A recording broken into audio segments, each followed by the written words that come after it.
Не съм спал цели 2 дена. Полета ми е около 10 часа, както разбрахте. Тук даже във Франкфурт мога да цъкаш FIFA, докато си чакаш полета. Нещо с картофи и мук. Едно бързо включване, не си взимайте бяло вино в самолет, гадно. Най-накрая пристигнах на място, където аз ще живея в следващите 4 месеца тук в Америка. Какво става, хора? От отдавна не съм снимал клипчета, сигурно съм ви липсвал. Да, и вие ми липсвате на мен. Но днес е един много специален ден, защото аз заминавам за Америка и супер много го чаках този ден, сигурно от вече над половин година. Чакам аз да замина в Америка и в момента съм на терминал 2 в София и ще пътувам до Франкфурт, след това отивам в Бостън. Така че хайде да ви взема с мен и да ви покажа цялото приключение. Вече съм в Франкфурт и мога да се отпусна да говоря, защото, както знаете, когато си в България и говориш и е малко кринч, но тук като почти никой не те разбира, повече мога да се отпусна да говоря. Така че сега пътувам към място, където трябва да отида за полета и ще ви разкажа малко повече за днешния ден. Тук даже във Франкфурт мога да цъкаш FIFA, докато си чакаш полета. Това е нашия отпуск, защото полета ни е чак след 5 часа. 5 часа трябва да седим на това летище преди да хванем самолета за Бостън.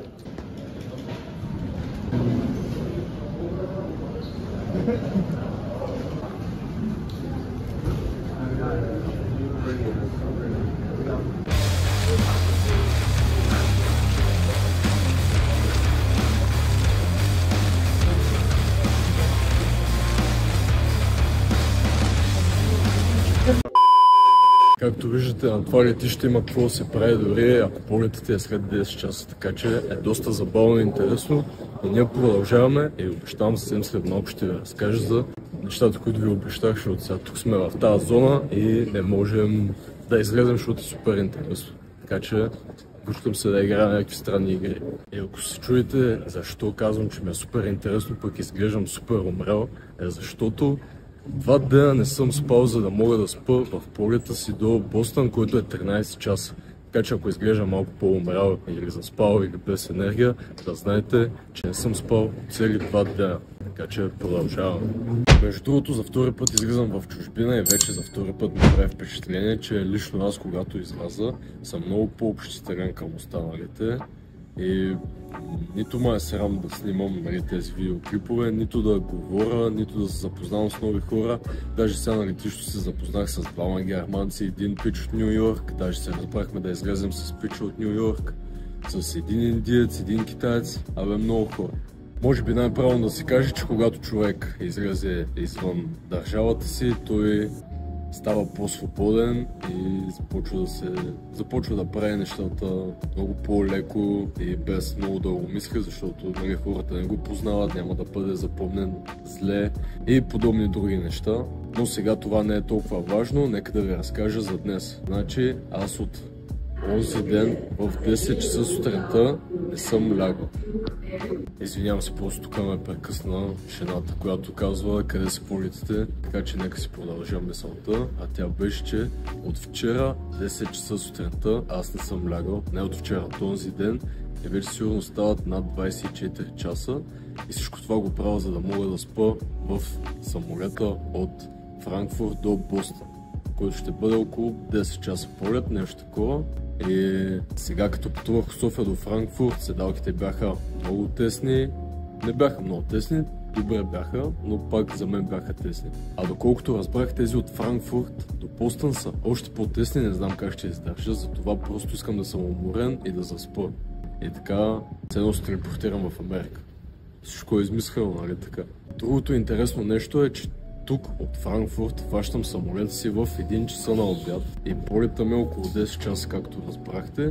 И съм в Бостън в 4 на обяд. Все едно минавам през машина на времето и връщам времето назад, много яко.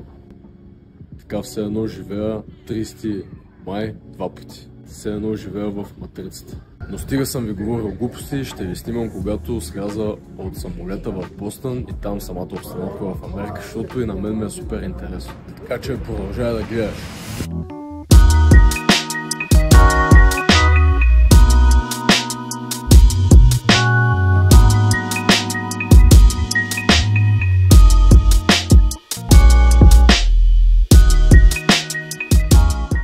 Това ми е първото ядене, пилешко с моркови, броколи и картофи.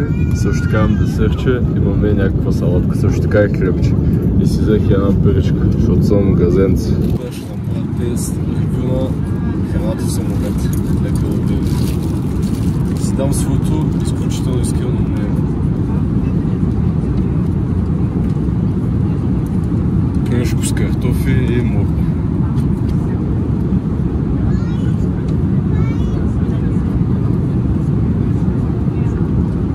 Цяло готово, лак, ми харесва. Давам му 7 от 10. А за цялата обстановка 4 от 10. Много е тясно. Също така имаме едно хлебче, имаме десерче, което е ягодова торта и някаква салатка, не знам каква е. Тук имаме масалце и бъти. Също така взех едно бяло вино на сладкочерпа, защото съм много готин. И сега ще го оставам, за да мога да се наявам спокойно. Едно бързо включване, не си взимайте бяло вино в самолет, гадно е. Бирата беше по-хубава. Така, слязох от самолета, минах всичките проверки, полета беше 8 часа, много съм изморен, сега чакаме човек, който ще дойде, ще наземе и ще закара до място, къде ще работим, а то е Уест Ярмаут. И ето това е Америка, както виждате, сега ще ви покажа. И тук пътищата не са от най-хубавите, не са само в България така. Имаше супер много дупки за сега, така че да не се оплаквате, че само в България има дупки. Навсякъде са яво, дори и в Америка.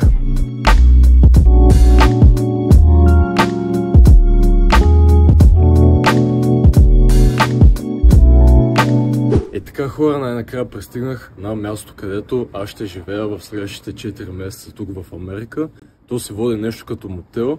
Сега ще ви покажа малко и от него. И може би след като ви покажа ще приключвам този влог, защото наистина съм супер изморен. Искам да легна да се наспа, за да мога утре вече да почна да действам по задачки, като трябва да отида да си изкарам social number, с който аз мога да работя легално в Америка. Също така и да си отворя банков акаунт, в който ще ми превеждат заплатата и още няколко работи, които сигурно утре ще науча. Сега ви показвам малко тук от мотела и ви оставям. Благодаря супер много за гледането. Ако не си се абонирал, непременно се абонирай, защото ще следват много интересни клипове от Америка. Ще ви покажа живота точно такъв какъвто е, без да крия абсолютно нищо. Така че чакам те да се абонираш и да оставиш по едно коментарче какви, например, видеа искаш да видиш от Америка, които аз ще направя.